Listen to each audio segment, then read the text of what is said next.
اگر تم ہیرا بننا چاہتے ہو، محبوب بننا چاہتے ہو، تو غصہ پینا سیکھو، زبان پہ قابو پانا سیکھو۔ اپنی زبان کے اوپر اللہ نے 2 دروازے لگائے، بند کرنا، 32 تالے ہیں، ان کو بند کرنا سیکھو اللہ کے واسطے۔ اگر زندگیوں میں خوشی لانا چاہتے ہو تو برداشت کرنا سیکھو۔ اگر زندگی کو برباد کرنا ہے تو زبان کھول دو۔ جس کی زبان کھل گئی اس کا دین گیا، جس کی زبان ہاتھ میں آ گئی اس کا سارا دین ہاتھ میں آ گیا۔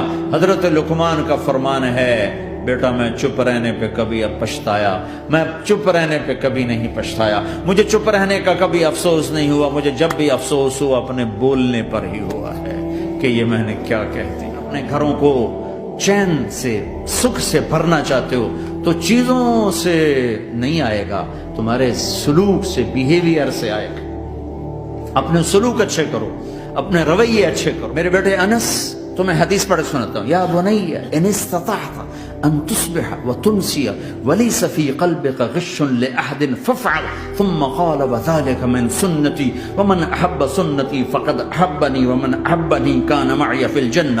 اس کو میں یوں بیان کرتا ہوں، میرے بیٹے انس، تمہیں ایک عظیم الشان سنت بتاؤں، ذالکہ کا ترجمہ، میں تمہیں ایک بہت بڑی سنت بتاؤں، بہت بڑی سنت۔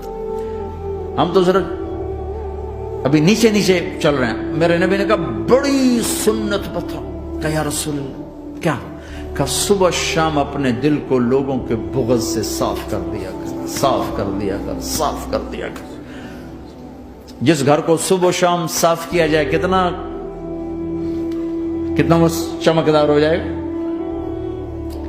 جس کپڑے کو صبح شام دھویا جائے، پریس کیا جائے، کتنا چمکنے لگ جائے گا۔ تو دل بھی ایک گھر ہے، دل بھی ایک کپڑا ہے، اس پر داغ لگتے ہیں۔ جب میں کسی کے ساتھ نیگیٹو ہوتا ہوں تو اس کا اثر اس کے دل پہ جاتا ہے۔ تو میرے نبی نے فرمایا بیٹا چونکہ بہت زیادہ آندھی بہت زیادہ ہے تو صرف ایک دفعہ جھاڑو دینا کافی نہیں ہوگا، صبح بھی جھاڑو دینا ہے اور شام کو بھی جھاڑو دینا ہے، اور رات کو سونے سے پہلے یہ کہہ کے سویا کرو یا اللہ میں نے سب کو معاف کیا۔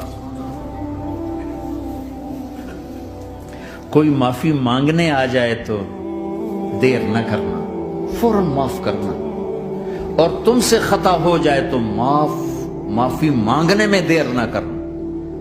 کوئی تم سے زیادتی ہو جائے تو معافی مانگنے میں دیر نہ کرنا، اور تم پر زیادتی کر کے کوئی معافی مانگنے آ جائے تو معاف کرنے میں دیر نہ کرنا۔ اللہ کی رحمت تمہیں ایسے چھاؤں میں لے لے گی۔